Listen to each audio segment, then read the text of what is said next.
There we go. Hello, fam. I'm out here today with Executive Director and founder of Redeeming Kimberly, Kimberly Woodson. Thank you for being here. Hi, Angela. Thank you for having me. I know about the good work, the important work that's being done around the Good Time campaign, but I don't know that everyone else knows. So I wanted to bring you here today and ask you a couple questions about Good Time and what is Good Time and why is it that people should care and what's being done to restore Good Time in Michigan. So let me start asking some questions. Okay, Kim. So I know of Good Time, but for people that don't, what would you say Good Time is, and what is the push to restore? Okay, good time is like a terminology that we use basically back in the 70s and 80s. Michigan Department of Correction had a disciplinary credit where people can utilize their time efficiently by taking programs in education and getting a GED and furthering their education to where they can be able to get time off. Like for clear conduct, they receive 5 days off of a month and things of that nature. So the term good time, if you did your time good, you received disciplinary credit and you was able to get some time off. So that's where the term good time come from. But it's really not a legal term. We just use it.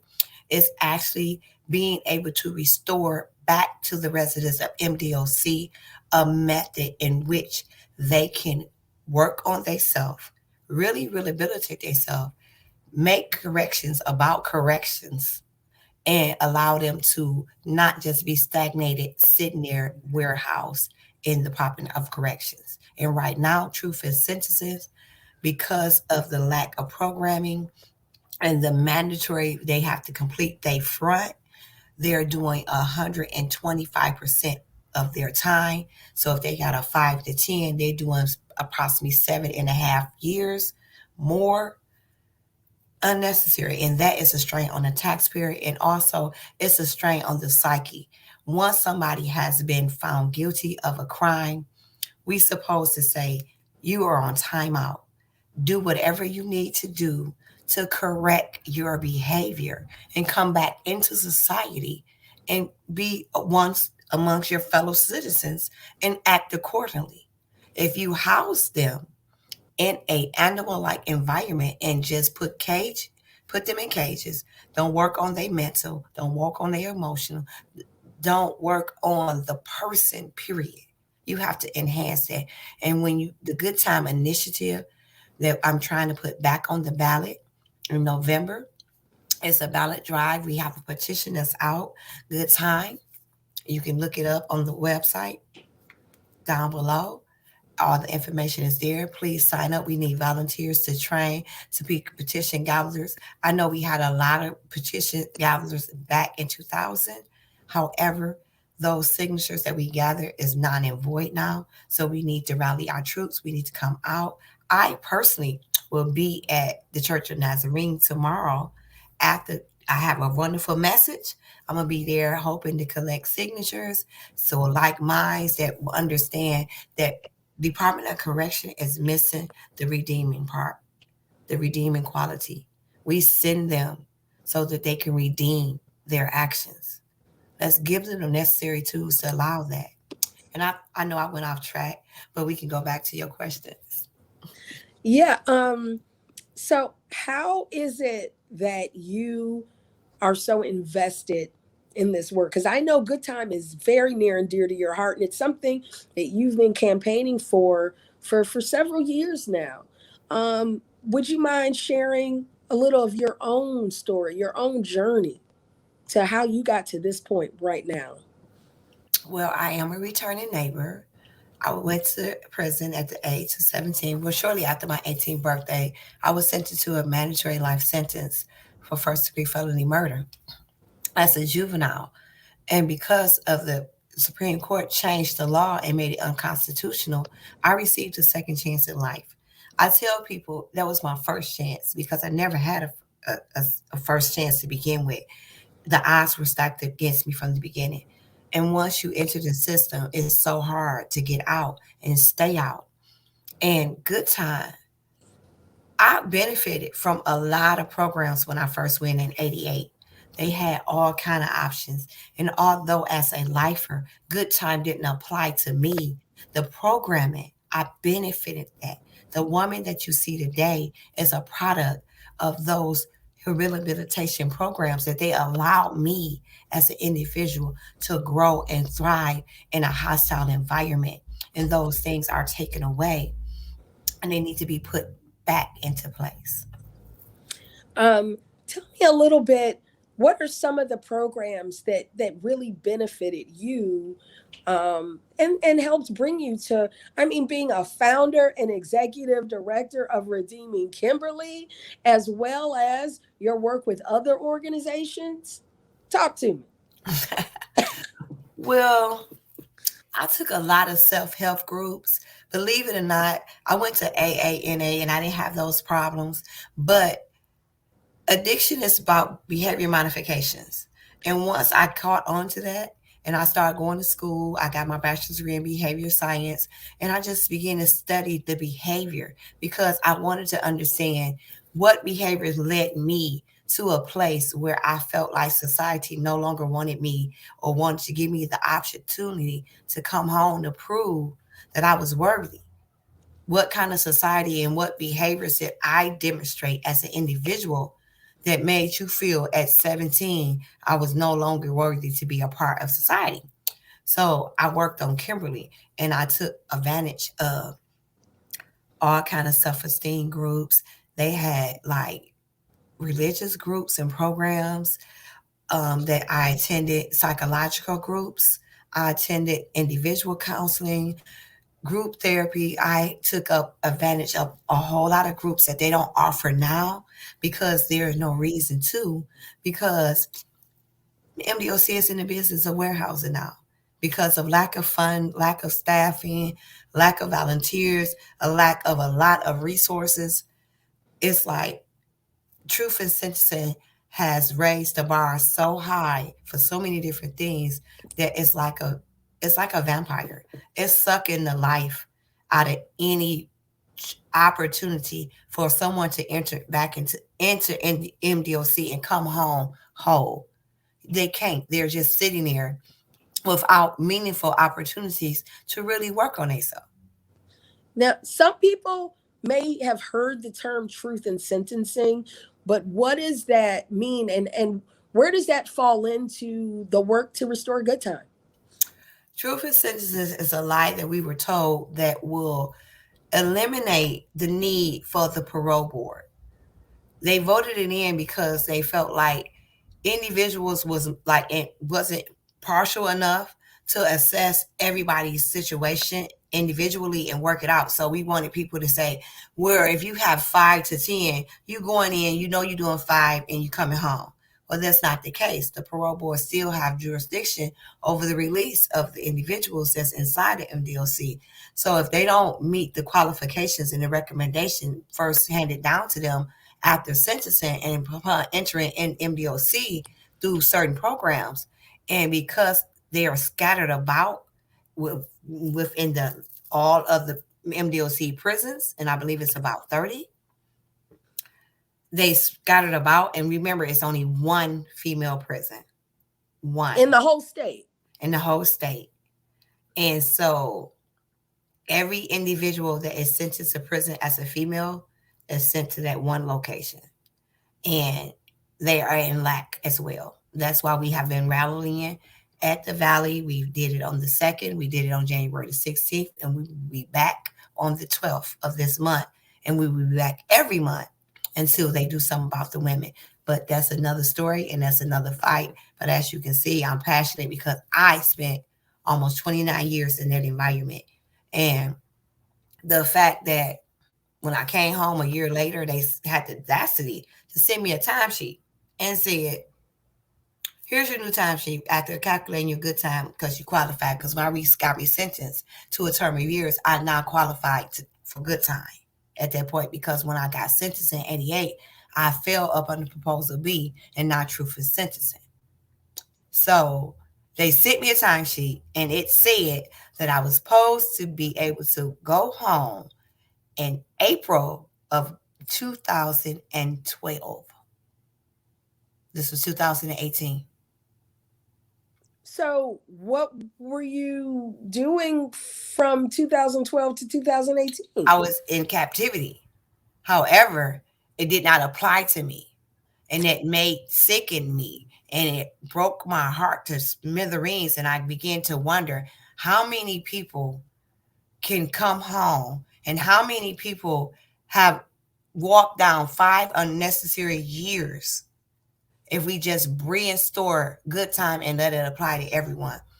Let me tell you, the remile of the institution, I couldn't understand. After I was there like 15, 20 years, I had been there.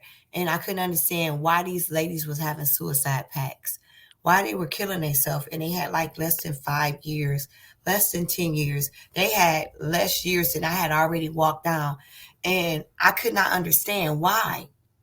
But if all you can see is the terror and the no hope of being incarcerated, and you know that beyond a shadow of a doubt, nothing you do is going to get you to leave before the time that they say you're going to go.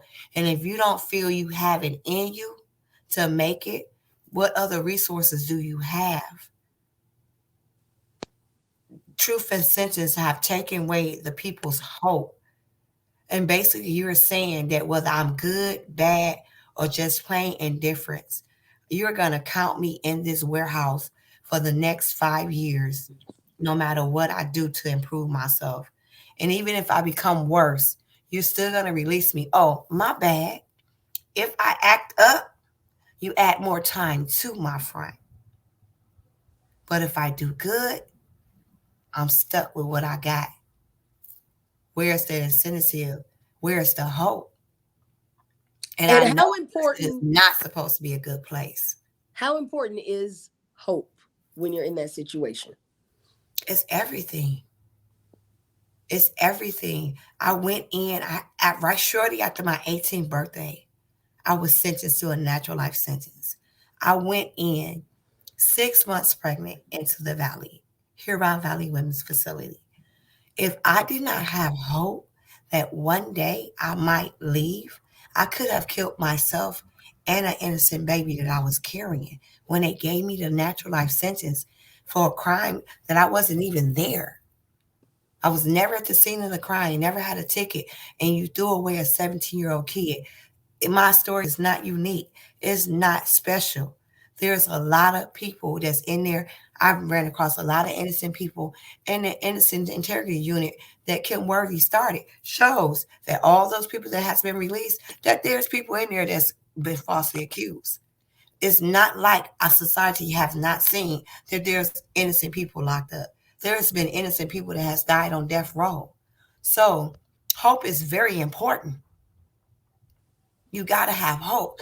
But if you don't tell me that you believe enough in me to show me the tools to make me change, to say, here, you were wrong, you committed a crime, we want you to go sit here, we're going to put you away from everyone else, but we're not going to isolate you and put you in a silo.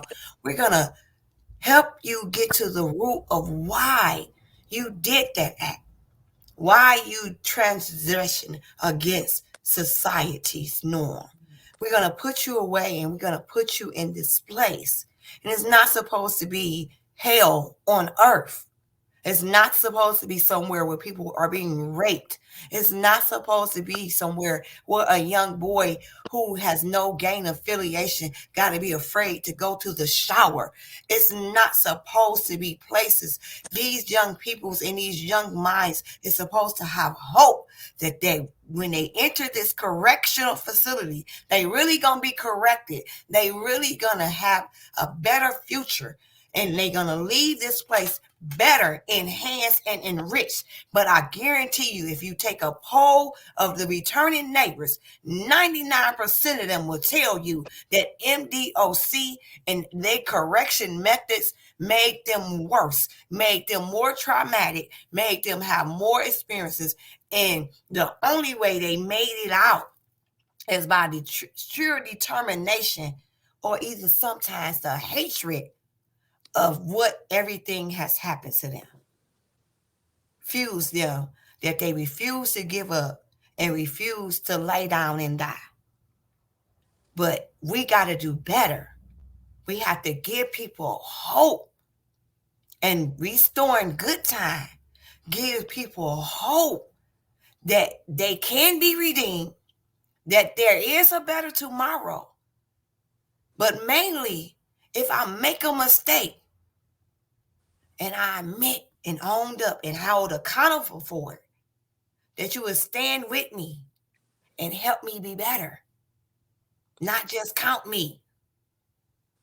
Not just tell me, sit down, be quiet.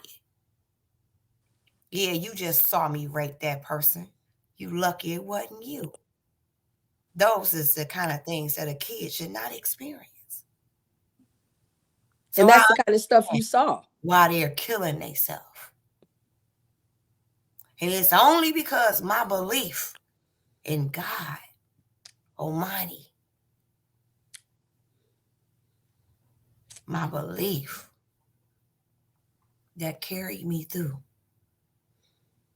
I'm still have sleepless nights. And the only fuel that I have is my fight to make it better. Because if I can just stop one little girl from going through what I went through, I can look in God's face and say, I think I did a good job, Lord. I think I did a good job. I did a lot of harm, Lord, but I healed one. That's all I want to do. So that's why I fight for good time. That's why I fight to close Huron Valley Women's Facility down. That's why I fight to end mass incarceration.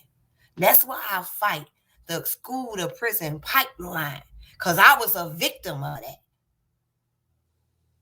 I fight because nobody else fought for me. Right. And since I have the strength and the voice, and the only way I'm going to stop is death. And God ain't taking me until my journey is done. Amen. That's right. So when I leave this plane, it's going to be job well done. But watch out for all that I demolish in the name of justice. Okay. Okay. Well, there are other people here that are inspired by your story and by your plight, and that are angry and disheartened by the treatment that these women and that people incarcerated in Michigan facilities undergo every single day. What can they do right now to help make a difference? You can call the governor. That's my girl too. And anybody that know I love Gretchen. I love her to death. But when it comes to the MDOC, you have got to take a stand. You did not appoint Heidi Washington. She was given to you when you came into this administration. But it is time for you to step up and take notice, because COVID is running rapid inside of the MDOC. You have deadly bacteria in the women's prison.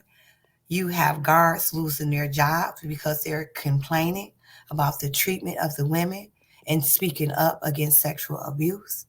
Heidi Washington, you were once the warden of this female prison, and you are a female director.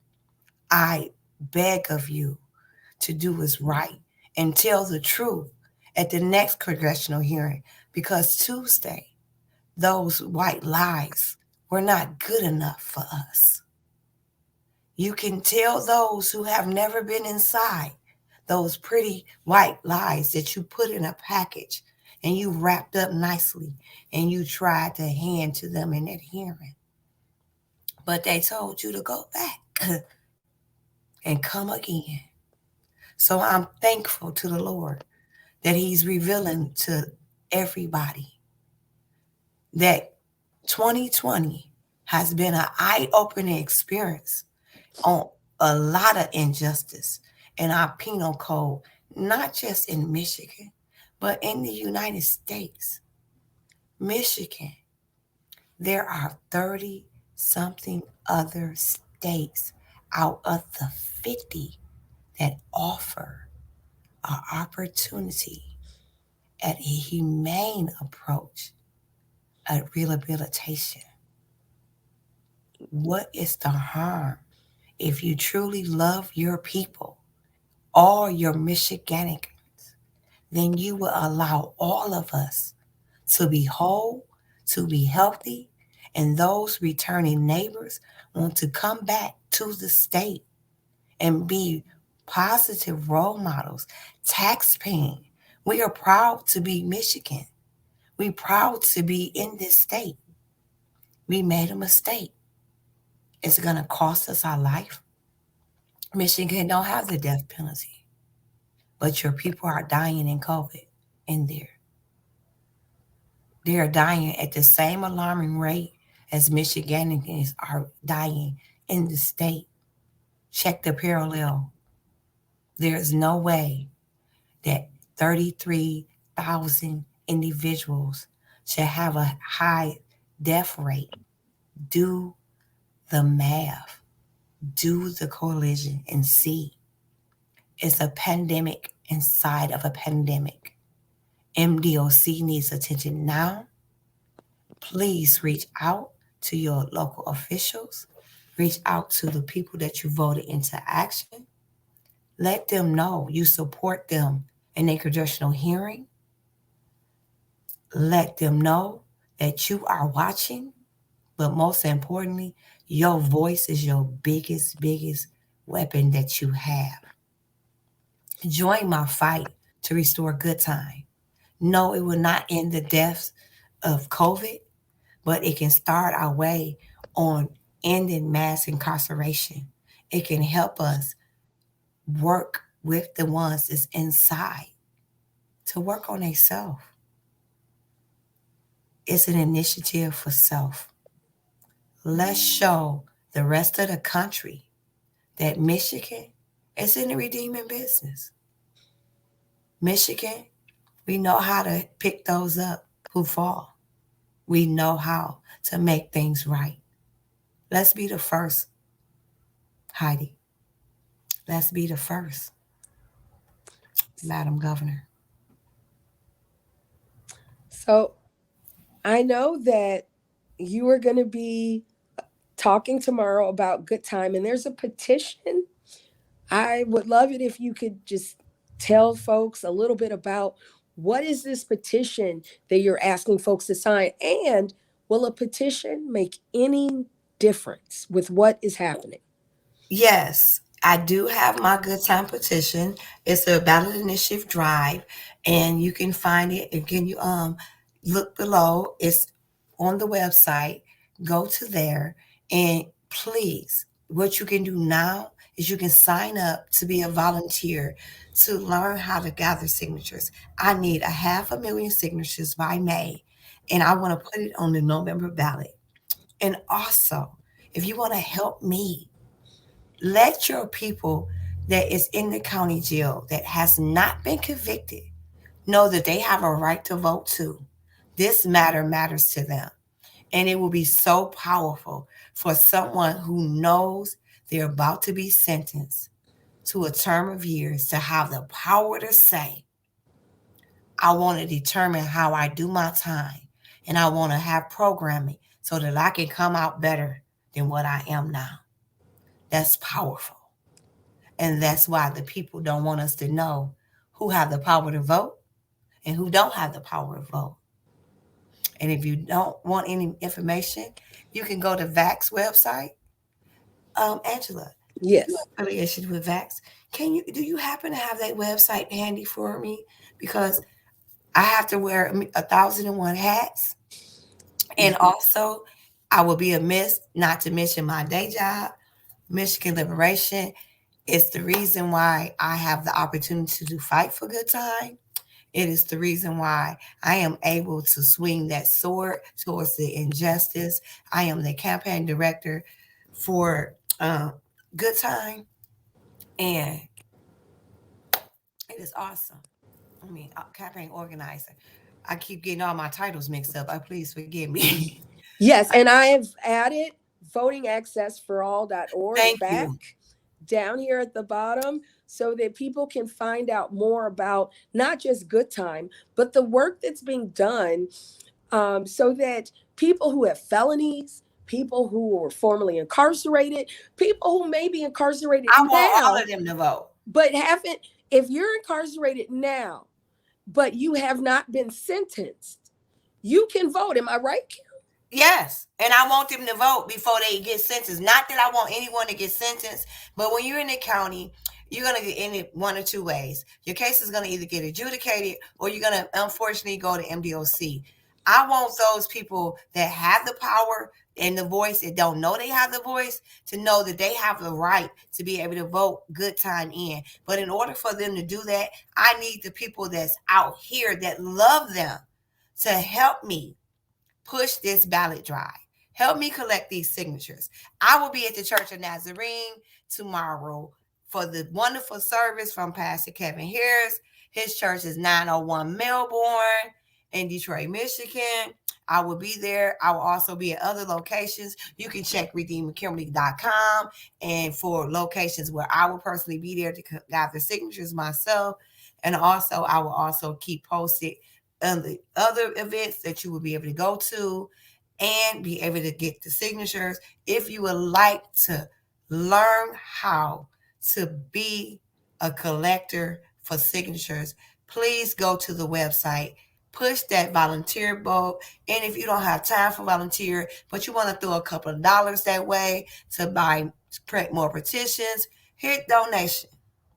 I personally, I donate $25 a month to this cause because I believe in it. No, I don't have a lot of money, but hey, if you believe in something, sometimes you got to put your money where your mouth at and say, this is what I believe in.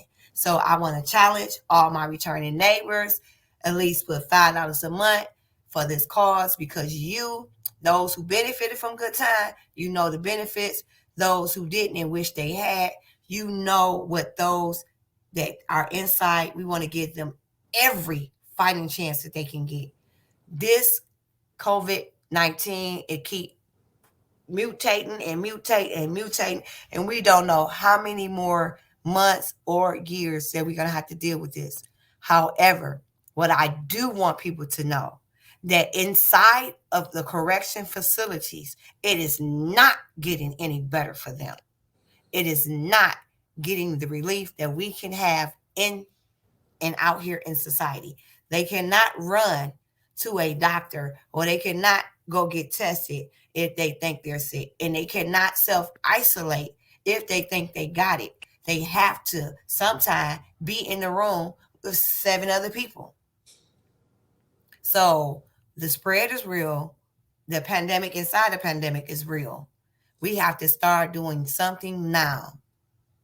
Call, write, text, meet me to sign, hit me up to find people to sign. And I'm challenging you that if you just want to sign, bring 2 more people to sign. You have to be a registered voter. Please go online. If you have not registered, it is free. You can just go online at the Michigan clerk's office, hit register to vote, and you can vote right there. You instantly there. All your once your paperwork line up and you clear, you can vote. They will send you where you will be able to vote in the primaries and where your voting spot is at. And if you can always sign up for absentee ballot. If you don't want to leave the house because of COVID, sign up for absentee ballots. You can do that. Everybody can have those now. It is not a fraud. Nobody's going to steal your vote. You just got to vote. The only way somebody can steal your vote is that you don't vote. So I'm asking again, vote, know your rights to vote, get out and vote. Come November, I need you to help me push Good Time because I personally want to bring everybody home. This has not been a Redeeming Kimberly personal announcement. This has been me as my executive director, but as a returning neighbor. Redeeming Kimberly is a resource for all returning neighbors to gather the information you need to successfully transition off parole, but also in life. Come to Redeeming Kimberly. We will help you. If I can connect you to a resource, I vow to become your resource. Redeeming Kimberly, love you. All I want is to heal every community, one returning neighbor at a time. But I need more neighbors. So I need you to help me pass good time. So those mentors that help shape me and all of the ones that's out here that's doing marvelous, like Pastor Kevin Harris. You have all these wonderful, if you look up returning neighbors, you have Ronald Simpson Bay that's leading all these wonderful organizations. You have people like Ashley Golden that's leading Nation Outside. You have all these wonderful ambassadors. You have people that's working with Sheriff Swanson in Genesee County. You returning neighbors. We are doing wonderful things. Do you know how many toys that they gave everybody's kids who was incarcerated at Christmas in Genesee County? They gave all their children's toys. These are returning neighbors that just want to heal. I need more of them out here to make a difference. I have returning juvenile lifer brothers that no matter what the weather is, every Saturday out in Easter giving out food. I have them same returning neighbor brothers that be at Church of Nazarene 3 days out the week, in the cold, in the heat, no matter what. We love and we want to heal our community, but you have to give us more people to help. Come join me. If you don't know how to organize your block, come see me. 313-957-1410. I'll turn you into a leader in no time. I And you promise. can also send a message on the Redeeming Kimberly Facebook page and by going to the link that's right here on the page, right? And Absolutely. they can Absolutely. talk to And you. what is the Facebook page? Yes, It's a redeeming. Facebook group you can join. It's a Yes. Facebook page. Please like and share. I would appreciate all donations of love. Will be awesome. And also, Redeeming Kimberly are looking for African American female healers for a special panel that we want to offer healing to our African American females from African American females. So Mm. hit me up if you know an African American powerful dynamic healer who don't mind sharing their love and healing her community. God bless. Thank y'all so much. And I hope I see y'all tomorrow at the Church of Nazarene, And what time? 1 o'clock. And if you want to get the word, service start at 11. All I'll be right. there at quarter till because I want to get my seat. Tell them the church again. Church of Nazarene, 901 Melbourne, Detroit, Michigan. It's Melbourne and Oakman. Hope to see y'all. Don't forget, if you don't go, donate to somebody's cause. It don't have to be mine. Be in the spirit of giving. What you send out, come back tenfold. Remember that. Give with a gracious heart. Amen. Give with a gracious heart. And remember, just like you want forgiveness for anything you do wrong, those that are in MDLC, they admitted it. They there. And they want forgiveness. And they want an opportunity to be whole, to work on the root, the problems. You have all kind of walks of life in there. But one thing I can tell you, that's the common thread. They all human and they all want to do better. They want a better future. Give them hope. Restore good time. And that fake truth and sentencing. Mm. I see y'all. Thank you for joining us. And there'll be more with Kimberly Woodson, um, doing some amazing things out here in the community. Coming soon. I want to make this special announcement. Even though Redeeming Kimberly is in the process of revamping and most of our services have been suspended into June. We're still open for service for some. All you gotta do is reach out. And also, keeping it real with Kimberly Lale will be back soon. Stay tuned. Stay focused. If you have a real topic, hit your girl up. I promise you. And if you want to keep it real and have a real conversation, and you can handle the heat in Redeeming Kimberly Kitchen, come on, talk to me. Come on board and let's have a conversation. But remember, you gonna keep it real with Kimberly Lale, cause that one don't play. Thank you, Kim. Thank you all.